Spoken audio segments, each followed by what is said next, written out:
I never thought words in a notebook would become my lifeline through depression. But here's how poetry became my therapy.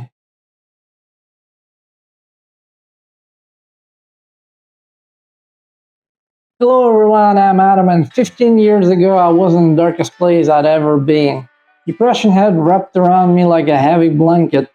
I couldn't shake it off. Traditional therapy helped, medication helped, but there was still this void, and this inability to express what was happening inside my head.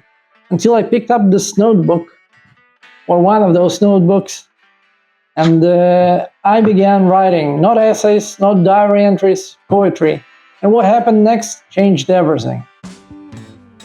Today I want to share how poetry became my unexpected path to healing and show you practical ways it might help you too.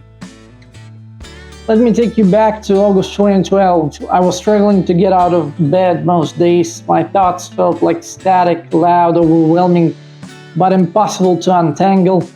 Then one evening, instead of writing "I feel sad today," I wrote this. So this is what I wrote. Do what I gotta be do.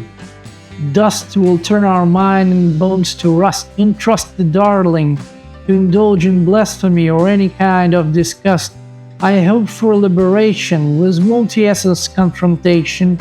I exhale the separation of word formation. One date, one time is all we leave and leave behind. But do you care for future of my mind? It wasn't perfect, it wasn't even good poetry by traditional standards, but something about the rhythm, the metaphors, the way I could bend language to fit my exact emotional state. It felt like finally being able to breathe. And that first poem opened a floodgate. Over the next few years, I filled 3 or even more notebooks. Each poem was like releasing a little bit of pressure that had been building up inside me.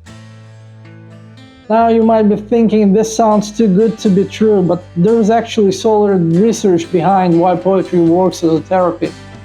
Studies from institutions like NYU and the University of Rochester have shown that expressive writing, especially creative forms like poetry, can significantly reduce symptoms of depression and anxiety. But why poetry specifically? First, poetry engages both the logical and creative parts of your brain simultaneously. You're processing emotions while also crafting language, which creates new neural pathways in your brain.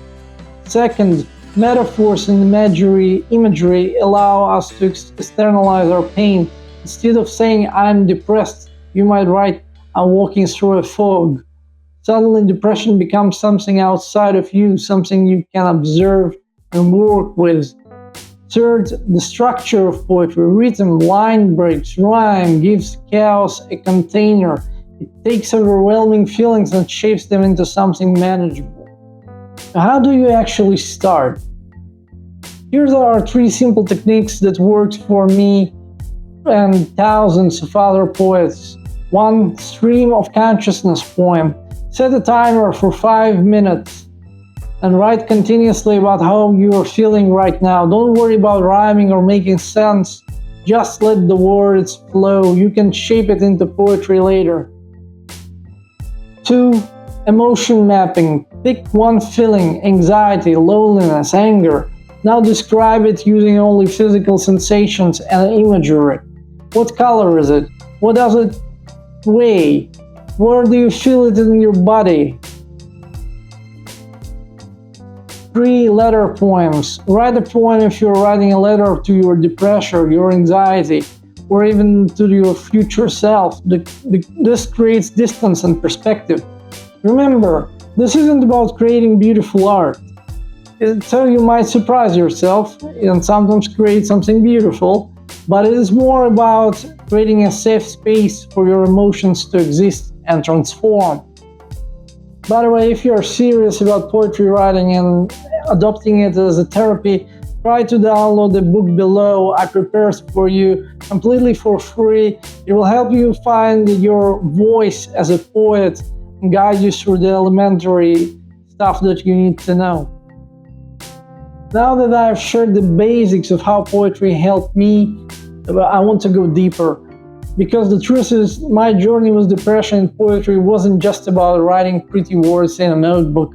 There were dark moments, breakthrough moments, and specific techniques that literally pulled me out of crisis situations. If you're ready to dive deeper into this, to learn the advanced methods, hear about the times poetry quite literally saved my life, and get a complete toolkit you can use starting today, then stick around. The next 10 minutes might just change everything. Let me be completely honest with you about something. There were nights when poetry wasn't just helpful, it was the only thing standing between me and a very dark decision. I want to share 3 emergency poetry techniques that you can use when you're in crisis. These aren't just writing exercises, they are life preservers. First, the 5-minute scream poem. When you're having a panic attack or feeling overwhelmed, grab anything to write with, set a timer for 5 minutes and write the ugliest, angriest, most chaotic poem you can. Use profanity, break every grammar rule, let it be messy.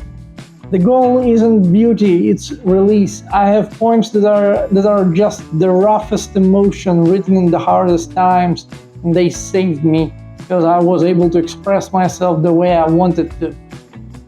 Second, the dialogue poem. When suicidal thoughts creep in, I write conversation between my depression and my hope.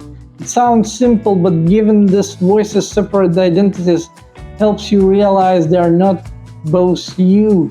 Depression might say, there is no point, and hope responds, but what about tomorrow's sunrise? It creates distance from the darkest thoughts. Third, the promise poem. Write a poem making promises to people you love, not big promises, tiny ones. I promise to text somebody tomorrow. I promise to feed a cat. These small commitments become anchors when everything else feels meaningless. Here's what nobody tells you about depression. It's incredibly isolating. You start believing you are the only person who feels this way, that your thoughts are too dark, too weird, too much. A few weeks into my poetry journey, I posted my first poem online. It was terrifying. I hit publish and immediately wanted to delete it. But within an hour, I had a message from strangers saying, I thought I was the only one who felt like this.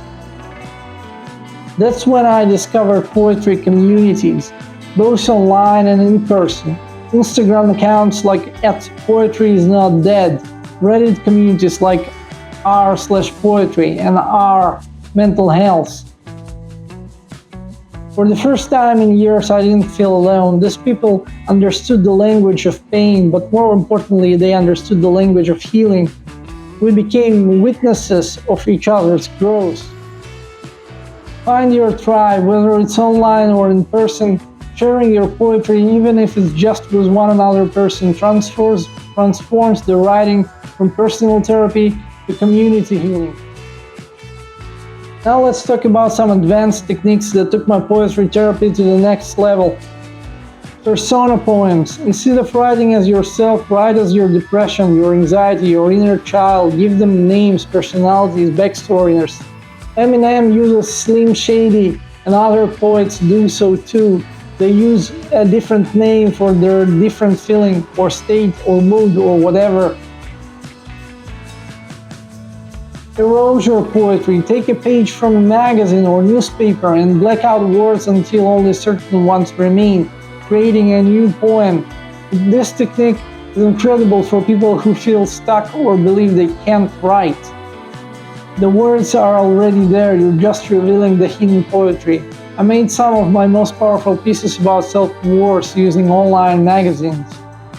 By the way, you can do the same with lyrics from songs. You can grab songs that are already written, because every song is a poem in itself, and you can hide or erase some words from it and make it your own, your own version of the same song. Another technique is called call and response. This works great if you have a friend or can do it online. You write a line, they respond with a line, back and forth.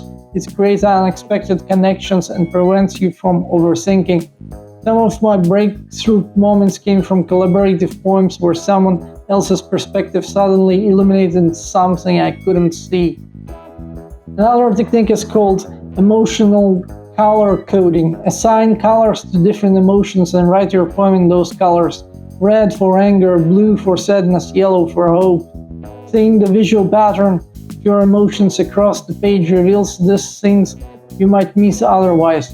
You might notice you always end in blue but start in red. That's your emotional journey mapped out. The key with all these techniques is experimentation. Not every method will work for every person or every mood. Build a toolkit and use what serves you in the moment. Recovery through poetry isn't linear. Month 3, I wrote some of my darkest pieces. Month 8, I had a breakthrough. Month 12, I hit another low. The overall trajectory was upward. I want to show you something. This is my allpoetry.com account, Prockstem, and I've been writing for over a decade right now, and I'll show you the poems that came first. This is you already seen this one, but those are the other ones. You can read more, and as you can see, they're pretty much strong pieces. It's not that the newer pieces are any softer or weaker, but they are more shaped, more optimistic, I would say. Look at this piece, full of fools among the fools. I don't think myself to be smart. I've done mistakes that would be a state of art. However, my higher guides me to the little-known past. To sound I'm a genius if you tell the story from the very start. I don't know how is your lore of saints. I use different canvas, but the same paints. I don't know if I will go smooth and quiet, but I surely will get to where I want to be, no complaints. Life drifts high and low. I bury myself sometimes in the fresh late snow. I go farther than the most, but when I'm at my worst, I remember rising from below.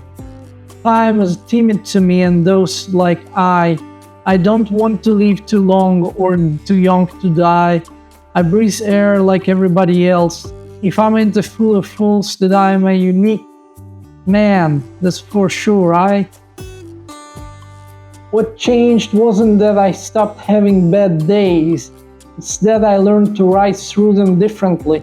Early poems were flooded in emotion, later poems swimming through it. There is a difference between I'm sadness and I'm feeling sad today. Poetry taught me emotional vocabulary I never had. Instead of just fine or not fine, I could distinguish between melancholy, despair, numbness, restlessness. When you can name something precisely, you can work with it more effectively. I started tracking patterns through my poetry. Seasonal depression showed up in my metaphors before I consciously recognized it. Relationship stress appeared in my lines, breaking and punctuation. Poetry became both my thermometer and my treatment. The most powerful shift happened around month 18. I started writing poems that not just about my pain, but about my growth, about my small victories, about my gratitude. The practice that I had rewired my brain to notice not just what was broken, but what was healing. Before we wrap it up, let me give you some resources that were game-changing for me. Books like Writing Down the Bones by Natalie Goldberg for getting started, The Poetry of Healing by John Fox for therapeutic techniques, and Wild Mind by Natalie Goldberg once again for advanced practices. Here's my challenge for you. Write one poem every day for the next week. Not good poems, not perfect poems, just honest ones. 7 days, 7 poems, 7 steps. If you're serious about this, check out the ebook I attached it below. It's a great short manual for beginners how to start and find your voice in poetry. Remember, your story matters, your pain has purpose, and sometimes the most courageous thing you can do is turn the pain into poetry. If this video helped you, please share it with someone who needs to hear the message. Poetry saved my life, maybe it can save yours too. I'll see you in the next video. Cheers.